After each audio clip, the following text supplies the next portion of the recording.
हमारा ये शरीर चलता है विभिन्न पोषक तत्वों से मिलने वाले एनर्जी के कारण से। अगर ऊर्जा ना रहे तो हमारा शरीर बिल्कुल काम ही नहीं करेगा। हमारे शरीर के जो 12 मुख्य तंत्र हैं वह सभी ऊर्जा पर ही चलते हैं और हमें ऊर्जा मिलती है भोजन से, भोजन के ऑक्सीकरण से। अगर जो भोजन हम खाते हैं उसका पाचन होगा ही नहीं तो हमें एनर्जी तो मिलेगी ही नहीं। साथ ही साथ वह पोषक तत्व जो हमारे शरीर को बनाते हैं, जैसे प्रोटीन जो हमारे मसल्स को बनाती है और उसकी मरम्मत करती है, विटामिन्स जो मिनरल्स को अब्सॉर्ब करने का काम करते हैं, और कुछ खास मिनरल्स जो ब्लड जैसे चीजों को बनाते हैं। अगर वो चीजें हमें मिलेंगी ही नहीं तो हमारा शरीर प्रॉपर तरीके से काम ही नहीं करेगा। और यह सब हमें मिलता है भोजन से, और केवल भोजन खाने से ही हमें पोषक तत्व नहीं मिलते हैं। उस भोजन का पाचन होता है, जिसके बाद हमारे पेट में मौजूद ब्लड वेसल्स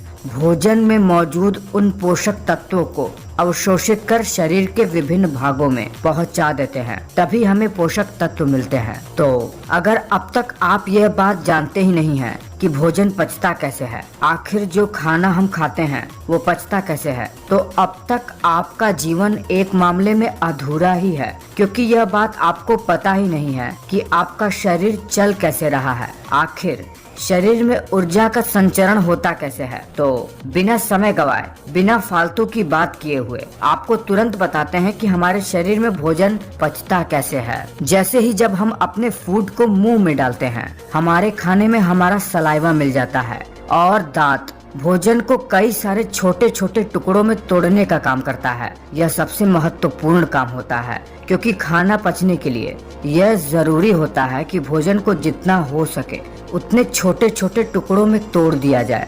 फिर इन टुकड़ों के ऊपर हमारे मुंह में ही मौजूद, जिसे कहते हैं बकल कैविटी, उसके अंदर ही दांतों और जीभ के बीच में सैलिवरी ग्लैंड पाई जाती है, जिससे सलाइवा निकलता है। यह सलाइवा भोजन के साथ मिलकर भोजन को बहुत ही ज्यादा मुलायम बना देता है।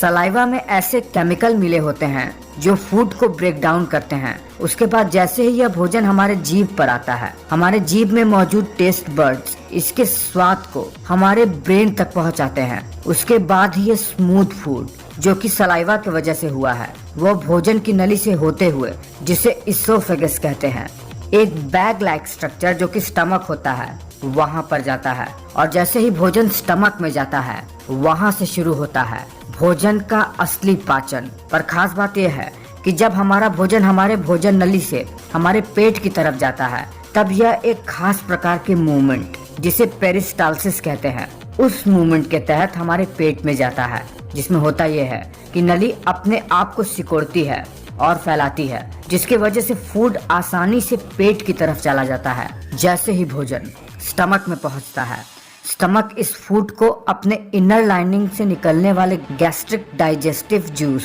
हाइड्रोक्लोरिक एसिड और म्यूकस के साथ बिल्कुल मथ देता है, यानी मिला देता है, जिसमें से मुख्यतः एंजाइम फूड में से प्रोटीन को अलग कर देते हैं। वही हाइड्रोक्लोरिक एसिड भोजन को बहुत ही छोटे छोटे टुकड़ों में बांट देता है। वही म्यूकस एक चिपचिपा पदार्थ जो कि हमारे स्टमक से ही निकलता है और फूड में जाके मिल जाता है, वो हमारे स्टमक के दीवार को स्टमक से ही निकलने वाले एसिड से बचाता है, ताकि स्टमक की दीवार डैमेज ना हो।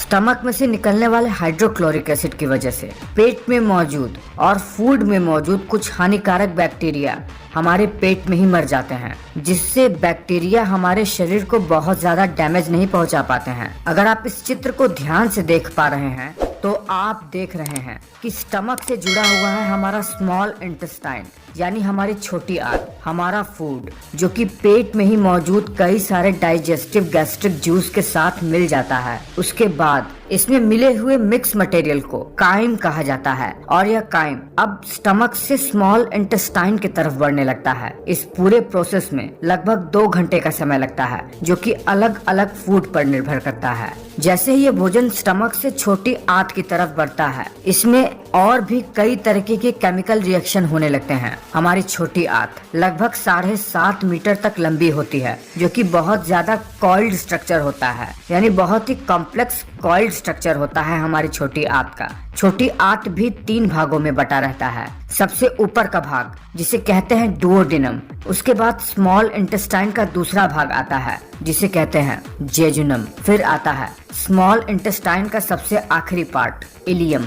जब फूड स्टमक से स्मॉल इंटेस्टाइन में आता है तो वो सबसे पहले डुओडेनम में आता है, जो कि सबसे इम्पोर्टेंट पार्ट होता है छोटी आंत का। इसमें लिवर से आया हुआ बाइल जूस और पैनक्रियाज से आए हुए पैनक्रियाटिक जूस फूड के साथ मिल जाते हैं। लिवर से आया हुआ बाइल जूस जो कि स्टमक से आए हुए भोजन के साथ मिल जाता है, उसके वजह से भोजन में मौजूद फैट्स अपने छोटे छोटे फैटी एसिड के स्वरूप में बदल जाते हैं, जिसकी वजह से इनका अब्जॉर्प्शन शरीर में आसान हो जाता है। वही पैनक्रियाज से निकलने वाले पैनक्रियाटिक जूस की वजह से कार्बोहाइड्रेट, शुगर और ग्लूकोज में टूट जाते हैं। वही प्रोटीन अमीनो एसिड में टूट जाते हैं। अब जब इन जूस की मदद से भोजन में पाए जाने वाले महत्वपूर्ण पोषक तत्व अपने छोटे छोटे स्वरूप में आ जाते हैं, तो इसके कारण से छोटी आंत से यह ब्लड स्ट्रीम में अब्सॉर्ब होने के लिए तैयार हो जाते हैं। छोटी आंत के दूसरे हिस्से जेजुनम में पहुंचते ही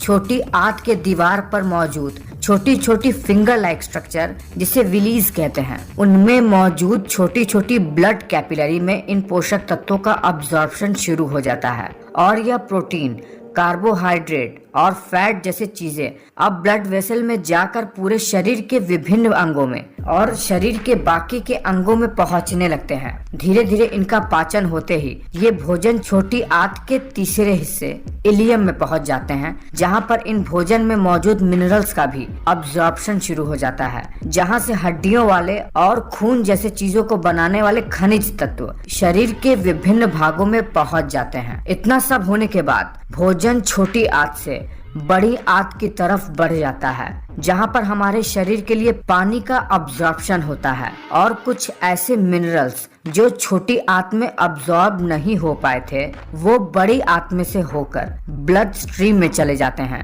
बड़ी आंत साइज में 1.5 मीटर तक लंबी होती है और ये छोटी आंत से आकार में चौड़ा भी होता है। जो भोजन डाइजेस्ट नहीं हो पाया होता है या फिर जो वेस्ट मटेरियल होता है वह बड़ी आंत से होते हुए हमारे एनस से निकलते हुए हमारे शरीर के बाहर निकल जाती है, जिसे फीकल मटेरियल कहा जाता है। और इस तरह भोजन हमारे शरीर में इतनी कठिनाइयों के बाद पचकर हमें ऊर्जा देता है। तो आपने देखा बहुत ही साधारण सी भाषा में कि भोजन हमारे शरीर में पचता कैसे है, क्या क्या प्रोसेस होते हैं और वो शरीर के कौन से अंग हैं जो भोजन के पाचन में अपना सहयोग देते हैं। तो ये वीडियो आपको कैसा लगा है, आपको ये जानकारी कैसी लगी है? अगर ये बात आप पहले से ही जानते हैं और आपको इसके बारे में और भी ज्यादा कुछ पता है तो ये बात मुझे नीचे कमेंट करके जरूर बताइएगा। बिल्कुल भी हिचकिएगा मत, मैं ये बात जानना चाहता हूँ। और वीडियो अच्छा लगा है तो एक लाइक कर देना